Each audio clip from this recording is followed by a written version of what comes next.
हो sir 7:30। Yes, प्रिय विद्यार्थियों नमस्कार।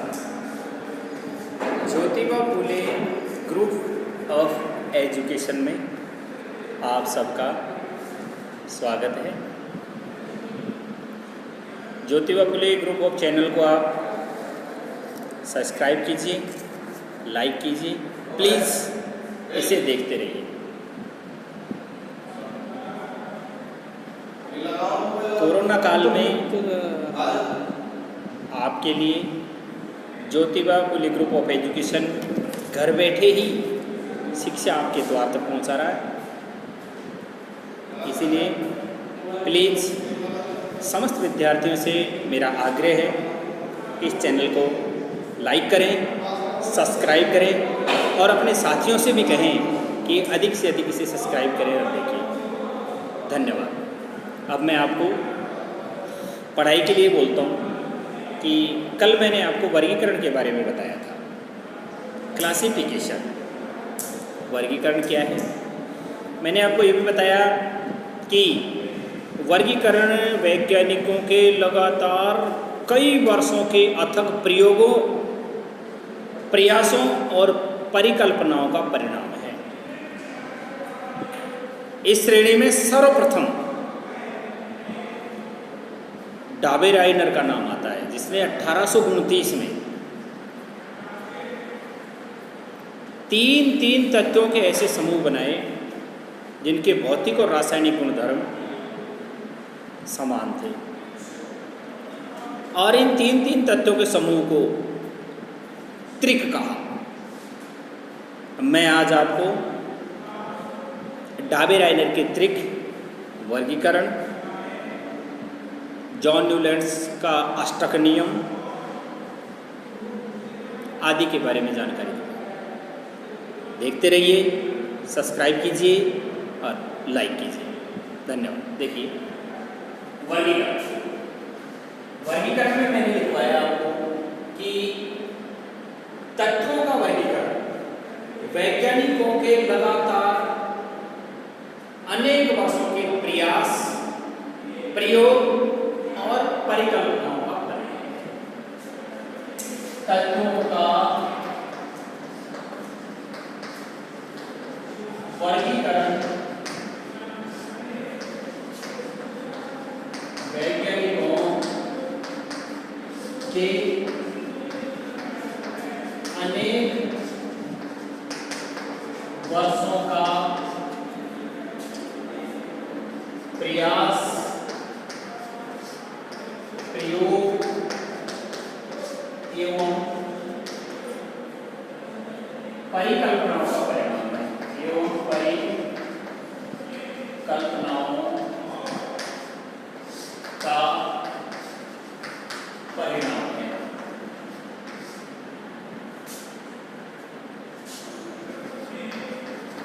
इस श्रेणी में सर्वप्रथम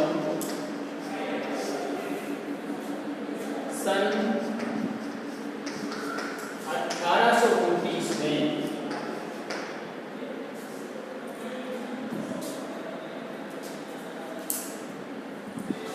जर्मन रसायन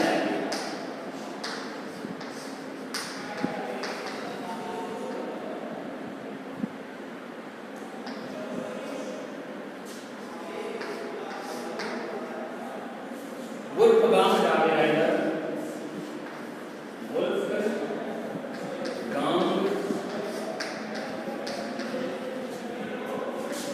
डाबेराइनर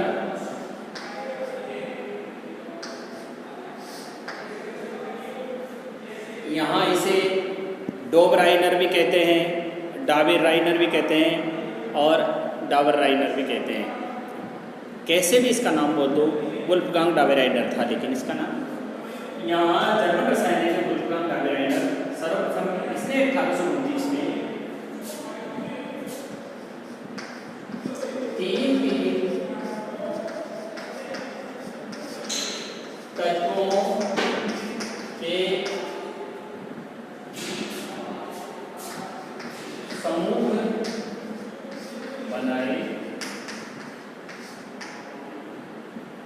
ये तत्व भौतिक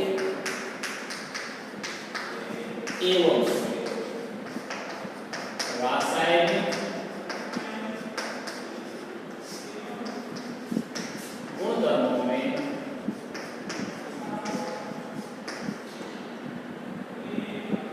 समान थे।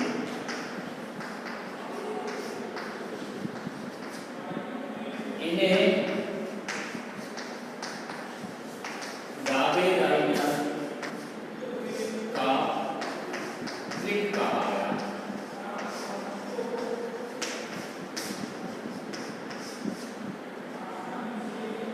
आपका सब डाबेराइनर का त्रिक क्या है? पॉइंट बनाएंगे हम यहाँ। डाबेराइनर का त्रिक,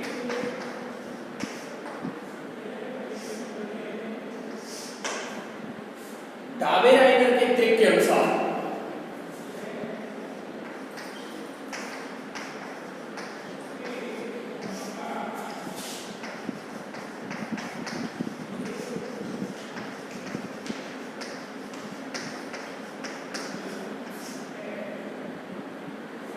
त्रिक समूह के पहले तत्व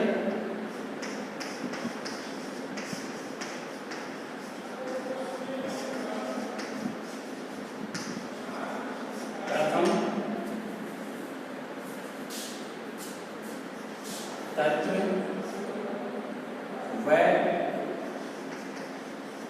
तृतीय तत्व का परमाणु भार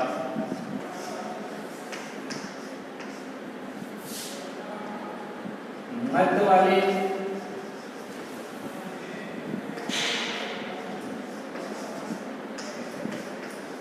तत्व का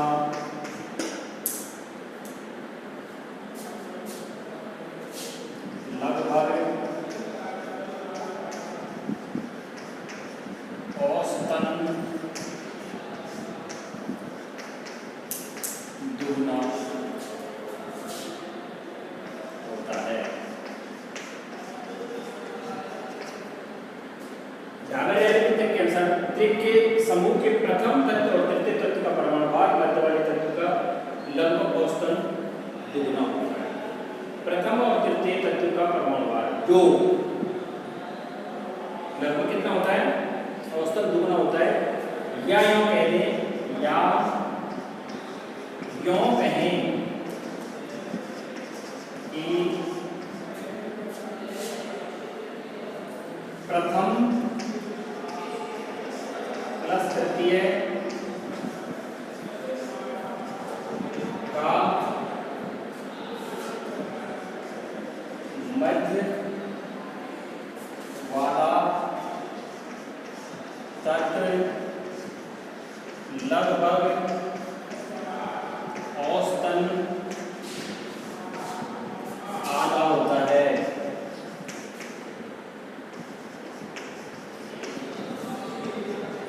और गुणधर्म भी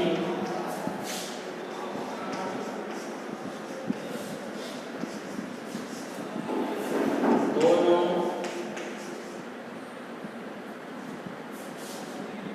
तत्वों के मध्य वाले होते हैं।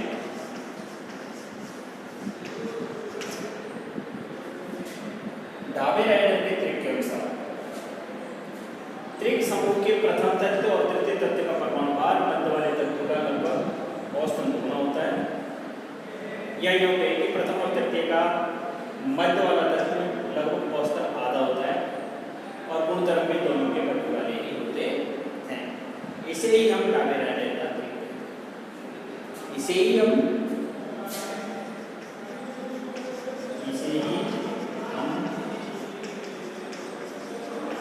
डाबेराइनर का त्रिक कहते हैं।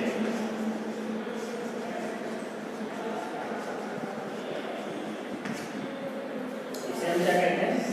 डाबेराइनर का त्रिक। अब मैं आपको ट्रिक का एग्जांपल देता हूँ।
देखिए जैसे 3 तत्व हैं।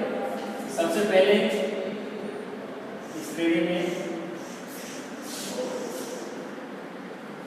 नाम आता है Li, नाम हो गया लिथियम। हम जानते हैं लिथियम HHeLi, परमाणु क्रमांक नंबर 3 HHeLi, और परमाणु भार होता है 7। परमाणु भार कितना होता है 7। दूसरा है LiNa और तीसरा हो गया K। हम जानते हैं Li परमाणु क्रमांक 3, Na परमाणु क्रमांक 11 और K परमाणु क्रमांक 19। Li का परमाणु भार 7, Na का परमाणु भार 23 और K का परमाणु भार 39। अब यदि हम प्रथम को और तीसरे को जोड़ें, तो प्रथम को तीसरे को जोड़ें तो लगभग कितना होगा 7 प्लस 39 बराबर होगा कितना 46। तो मध्य वाला कितना आ रहा है 23 आ रहा है। हमने त्रिक में यही लिखा है। हमने त्रिक में क्या लिखा है कि प्रथम और तृतीय का योग लगभग मध्य वाला औसतन आधा होता है। हम देख रहे हैं मध्य वाले का Na सोडियम का परमाणु भार 23 है और प्रथम लिथियम का और पोटेशियम का दोनों का योग करते हैं। तो लिथियम और पोटेशियम का योग करने पर हम देखते हैं 46 आ रहा है, जो लगभग सोडियम का दुगना या उन दोनों के योग का सोडियम आधा होता है। ये हो गया पहला त्रिक। दूसरा त्रिक है, उसमें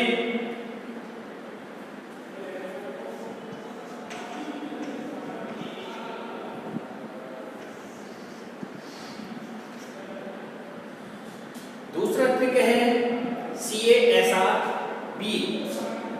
CaSrB,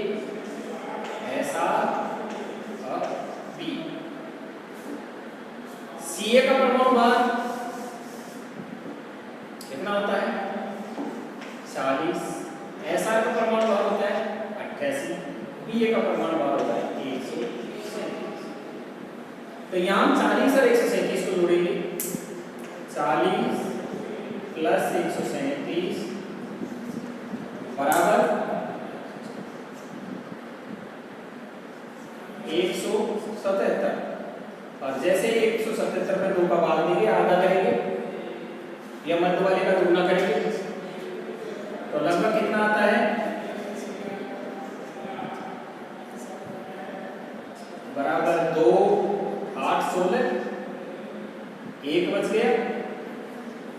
2 8 16, 1 बच गया, 88.5 के समथिंग आता है, यानी लगभग औसतन इसके बराबर हुआ मध्य वाले।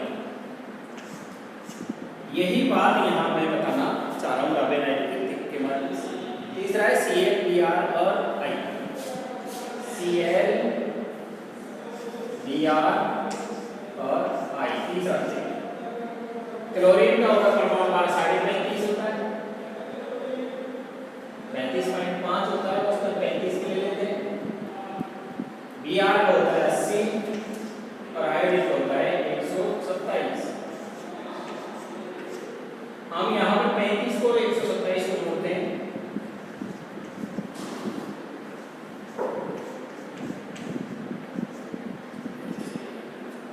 लगभग कितना हुआ?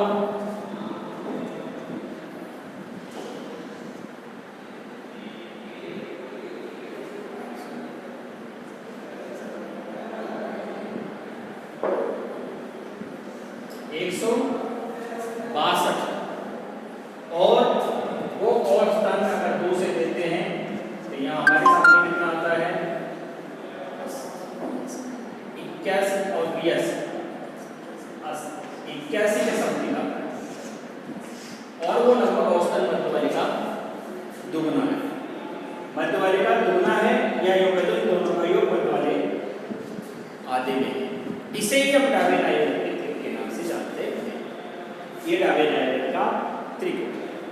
डाबे नाइनर के त्रिक के अनुसार प्रथम और तृतीय तत्व का परमाणु भार मध्य वाले का औसतन दुगना, या इन दोनों का योग मध्य वाले का मध्य वाला आधा होता है। इसे ही हम किस नाम से जानते हैं? इसे ही हम डाबे नाइनर के त्रिक के नाम से जानते हैं, जो मैं आपको पहले ही बता चुका हूँ। अब डाबे नाइनर के त्रिक में कमी क्या रही? इसके त्रिक में एक ही कमी रही कि ये केवल जो वर्गीकरण करने की सारणी है उसमें केवल 3 त्रिक तक ही अपना कार्य कर पाया। इससे आगे ये सिद्धांत या ये नियम लागू नहीं होता है, इसलिए डाबे नाइनर का त्रिक असफल सिद्ध हो। अब लिखेंगे हम पॉइंट में डाबे नाइनर की त्रिक की असफल।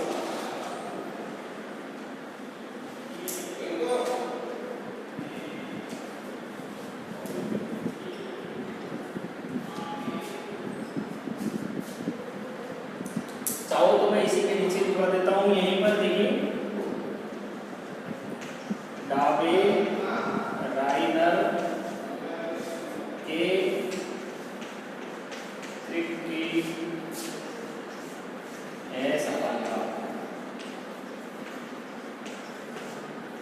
असफलता या कमियों के नाम से लिख सकते हैं। जर्मन रसायन के वोल्फगांग डाबे नाइनर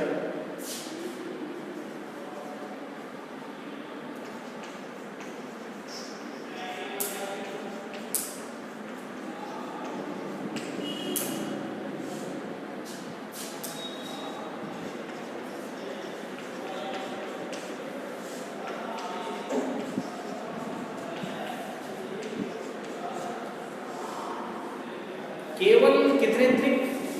केवल 3 त्रिक ही बना पाया।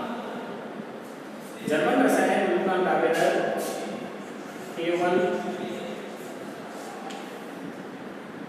3 त्रिक ही सिद्ध कर पाया।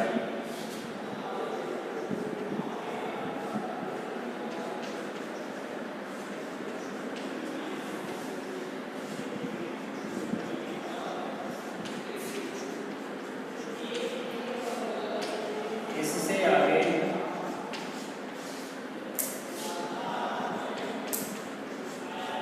त्रिक सिद्धांत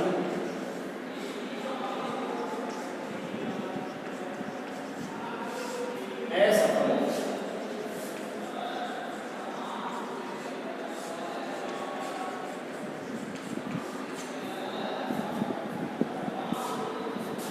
अब मैं आपको जॉन अलेक्जेंडर न्यूलैंड्स का स्टडी पढ़ा।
एक त्रिक के सिद्धांत के ऐसे प्रयोजन हैं।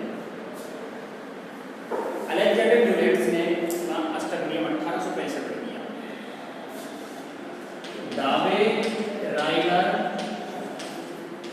के त्रिक सिद्धांत के असफल हो जाने के बाद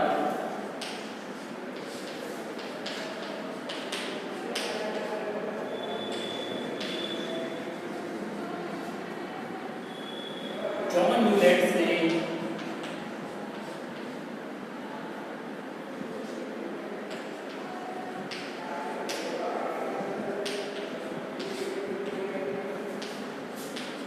सन 1865 में अपना अष्टक नियम दिया।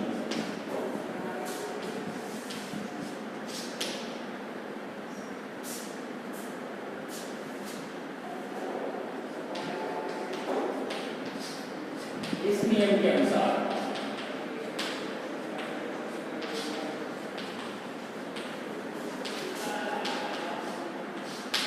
यदि तत्वों उनके बढ़ते हुए परमाणु भार के क्रम में व्यवस्थित किया जाए, इस नियम के अनुसार यदि तत्वों को उनके बढ़ते हुए परमाणु भार के अनुसार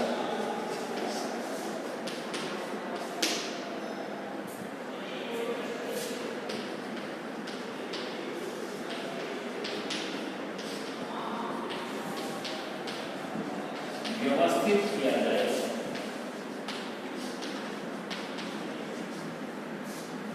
यदि तत्वों को उनके परमाणु भार के बढ़ते हुए अनुसार व्यवस्थित किया जाए तो पाया कि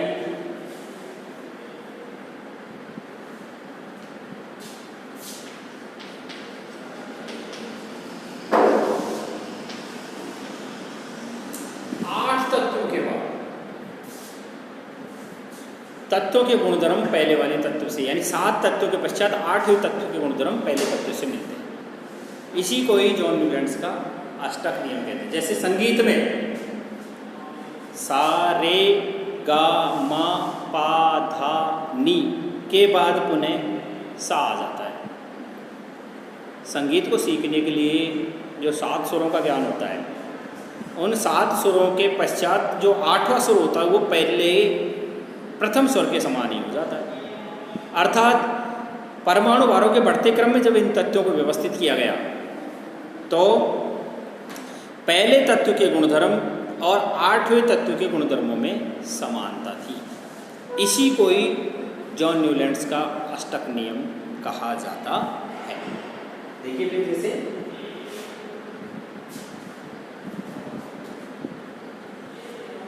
तो पाया कि प्रथम तत्व के गुणधर्म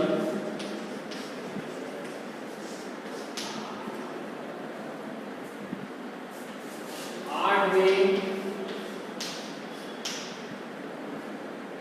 तत्व के गुणधर्मों से मेल खाते हैं।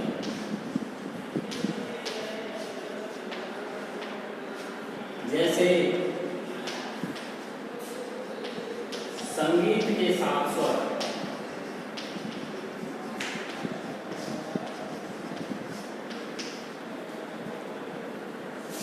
सा रे गा मा पा धा नी 1 2 3 4 5 6 7 सारे गामा बाधा नी के पश्चात 8वां स्वर उन्हें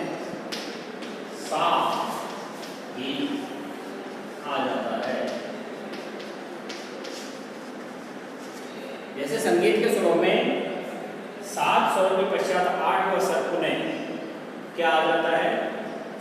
सा ही आ जाता है। उसी प्रकार से प्रथम तत्व के गुणधर्म 8वें तत्व के गुणधर्म से बिल्कुल मेल खा जाते हैं।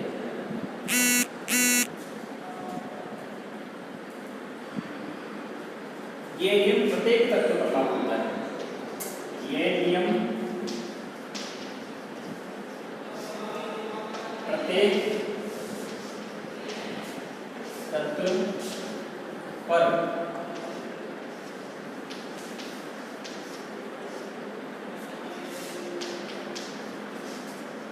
लागू हुआ, इसलिए इसे जॉन न्यूलैंड्स का अष्टक नियम कहा।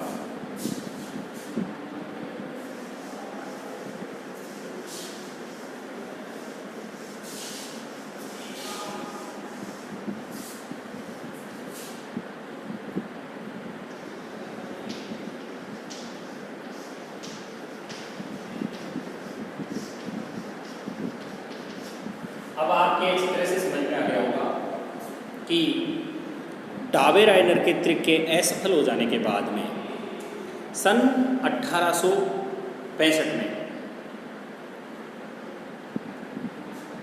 जॉन न्यूलैंड्स ने अपना अष्टक नियम प्रतिपादित किया। इन्होंने तत्वों को उनके परमाणु भारों के बढ़ते क्रम में व्यवस्थित किया और पाया कि प्रथम तत्व के गुणधर्म प्रत्येक 8वें तत्व के गुणधर्मों से मेल खाते हैं। जिस प्रकार से संगीत के सा रे गा मा पा धा नी के बाद पुनः 8वां स्वर पहले सा के समान आ जाता है, उसी प्रकार से प्रत्येक पहले तत्व के गुणधर्म प्रत्येक 8वें तत्व के गुणधर्म से मेल खाते हैं। इसी ही सिद्धांत को जॉन न्यूलैंड्स का अष्टक नियम कहा जाता है। जैसे मैं अब आपको इसको एक सारणी बना करके दिखाता हूँ कि ये नियम सीए तक ही लागू हुआ, आगे नियम लागू नहीं हो पाए। उसी को मिसाल दे दीजिए।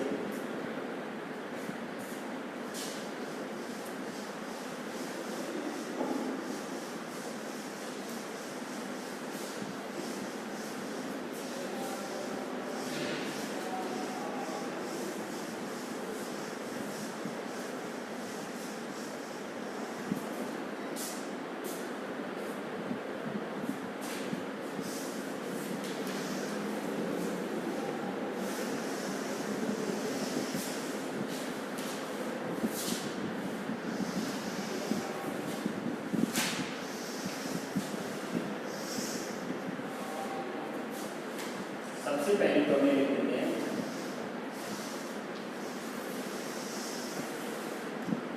संगीत के 7 स्वर। यहाँ का ले लो तत्व का नाम, परमाणु भार, तत्व का नाम और परमाणु भार। सबसे पहले मैंने ले लिया संगीत के 7 स्वर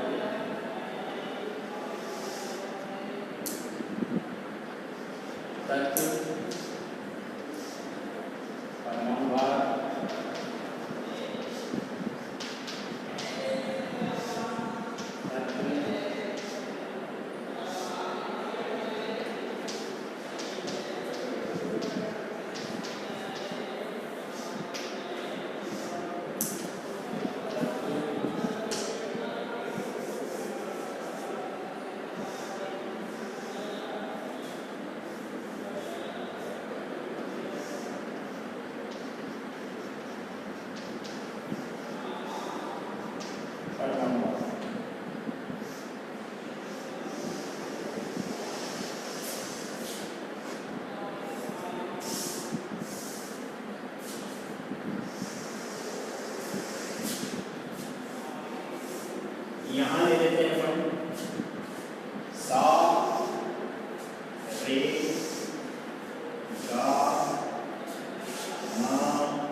ये हो गया सा रे गा मा पा धा और नी। इसी के अनुसार का तत्वों का नाम लिखेंगे।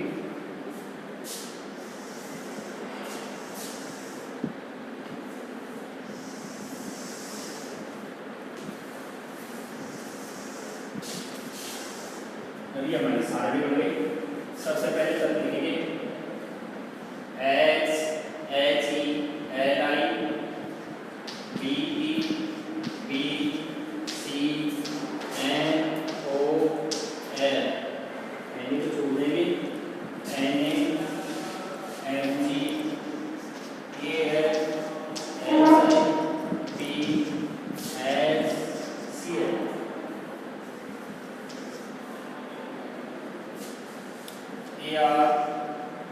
छोड़ करके के और सी, ये तो हो गया। हम जानते हैं कि एल का परमाणु भार कितना होता है 7 होता है। बी का परमाणु भार कितना होता है 9 होता है। बी का कितना होता है 11, कार्बन का 12, नाइट्रोजन का 14, ऑक्सीजन का 16 और क्लोरीन का कितना होता है, क्लोरीन का होता है 19। उसी प्रकार से नीचे वाले का लो Na सोडियम का 23 होता है, इसका 34 होता है। एल्यूमिनियम का लगभग कितना होता है 27 होता है। सिलिकॉन का 28 होता है। फास्फोरस का लगभग कितना होता है 31 होता है। सल्फर का 32 होता है। क्लोरीन का 35.5 होता है और पोटेशियम का 39 होता है और कैल्शियम का 40। इस प्रकार से हमारे सामने की जो सारणी है ये जॉन अलेक्जेंडर ल्यूनेट्स का अष्टक नियम है। इस नियम के अनुसार सा रे गा मा पा धा नी, हम यहाँ देख रहे हैं L I B E B C N O L. अगर हम यहाँ देखें एल आई की बात करें तो एल आई से 8वां तत्व कौन सा होगा, लो यहाँ से 1 2 3 4 5 6 7 और ये पुनः क्या हो गया एल ए 8वां हो गया। दोबारा फिर देख लो एल आई से कितना क्या आएंगे 1 2 3 4 5 6 7 और ये 8वां, यानी ये इसका 8वां हो गया। इसका 8वां कौन सा हुआ बी का 1 2 3 4 5 6 7 और 8वां ये होगा। इसका 8वां कौन सा होगा 1 2 3 4 5 6 7 8, ये 8वां होगा इसका। इसका 8वां कौन सा होगा ये, इसका 8वां कौन सा होगा ये, इसका 8वां कौन सा होगा ये, इसका 8वां कौन सा होगा ये। अब इनमें समानता क्या है, हम जानते हैं कि एल 2 1 होता है। 3 परमाणु क्रमांक हो गए, बाह्य कोश में इलेक्ट्रॉनिक संख्या 1 होती है। सोडियम Na के भी बाह्य कोश में कितना होता है 2 8 1 होता है। हम क्या देख रहे हैं यहाँ कोश 2 है यहाँ कोश 3 है, परंतु बाह्य कोश में इलेक्ट्रॉनों की संख्या कैसी है समान है। और के में आ जाइए, के हो गया 2 8 8 1, यानी समानता आपको दिखाई दे रही होगी। एल आई एन के इस त्रिक में क्या समानता दिखाई दे रही है, आपको समानता दिखाई दे रही है कि बाह्य कक्ष में इलेक्ट्रॉनों की संख्या कैसी है समान। अर्थात पहले तत्व के गुणधर्म किस तत्व से मिल रहे थे 8वें तत्व से मिल रहे थे। इसी प्रकार बी को हम जानते हैं कि 2 और 2 बाह्य कोश में 4 हो गए, एमजी में भी वही 2 8 2 हो गया। इसी प्रकार सी में भी वही 2 8 8 2 हो गया, समानता आती जा रही है। इसी प्रकार से आप यहाँ चले जाइए फ्लोरीन में, फ्लोरीन का नंबर कितना होता है 9 और इसके बाह्य कोश में हो गए 2 7, इसके में क्लोरीन के हो गए 2 8 7। तो आपको परिमाण पता चल रहा होगा कि बाह्य कोश में इसके में 7 है, इसके में 7 है, यानी 8वें तत्व से क्या होते जा रहे हैं गुणधर्म मेल खाते जा रहे हैं। ऑक्सीजन में देख लो, ऑक्सीजन के कितने होते हैं बाह्य कोश में 2 6, इसी प्रकार से 2 8 6 होंगे 2 8 6, यानी बाह्य कोश हमारा क्या कह रहा है बाह्य कोश आपस में गुणधर्मों में समानता हमें दर्शाता जा रहा है। परंतु इस सिद्धांत के असफल होने का कारण क्या रहा कि ये केवल Ca तक ही सिद्ध कर पाया, इसके आगे ये सिद्धांत लागू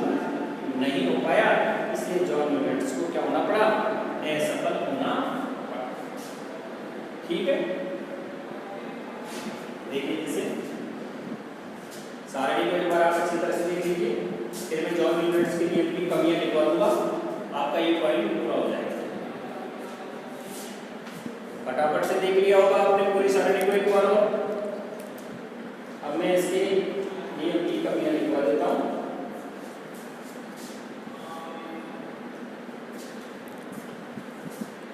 अष्टक नियम की कमियां, अष्टक नियम की कमियां।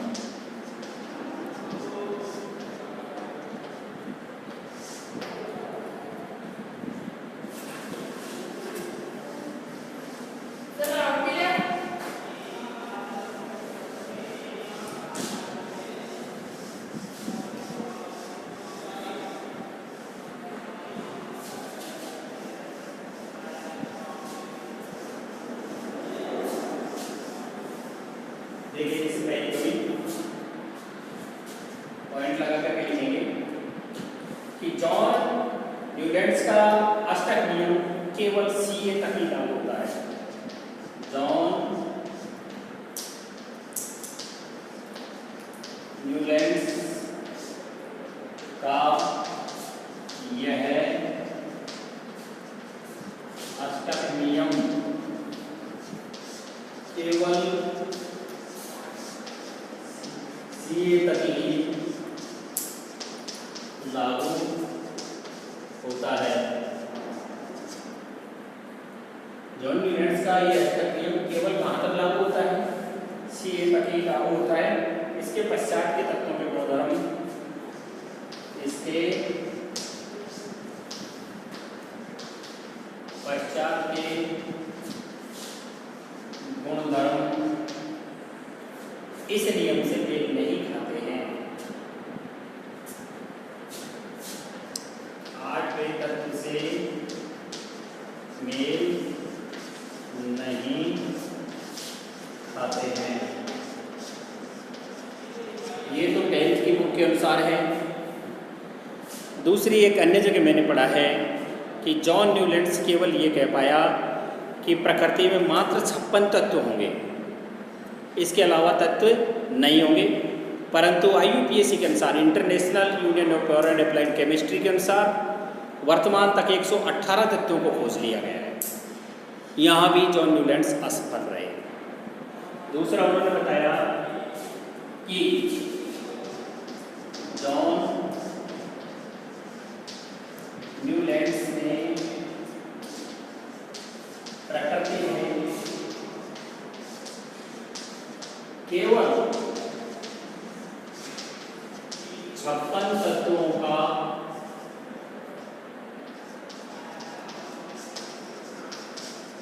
होना स्वीकारा, जबकि वर्तमान तक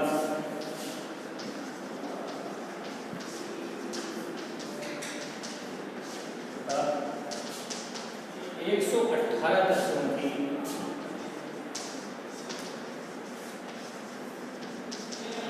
खोज हो चुकी है।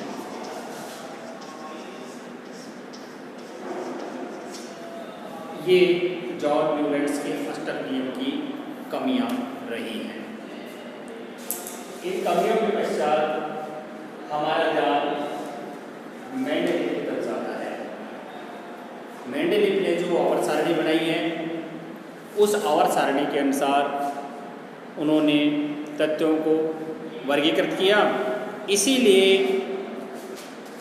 मेंडेलीव को, दमित्री इवानोविच मेंडेलीव को ही आवर्त सारणी का जनक माना जाता है, जिसने आवर्त सारणी में तत्वों को वर्गीकृत किया, समूह उपसमूह बांटे, आवर्त और वर्ग बनाए और तत्वों को 63 कागज़ के टुकड़ों पर व्यवस्थित करके और दीवार पर टांग दिया। अध्ययन करने पर पता चला कि अधिकांश तत्वों को आवर्त सारणी में जगह मिल गई थी और उनका बढ़ते हुए परमाणु भारों के अनुसार अपने आप ही व्यवस्थित होना भी पाया गया था। अब मैं आपको मेंडेलीव की आवर्त सारणी के बारे में कल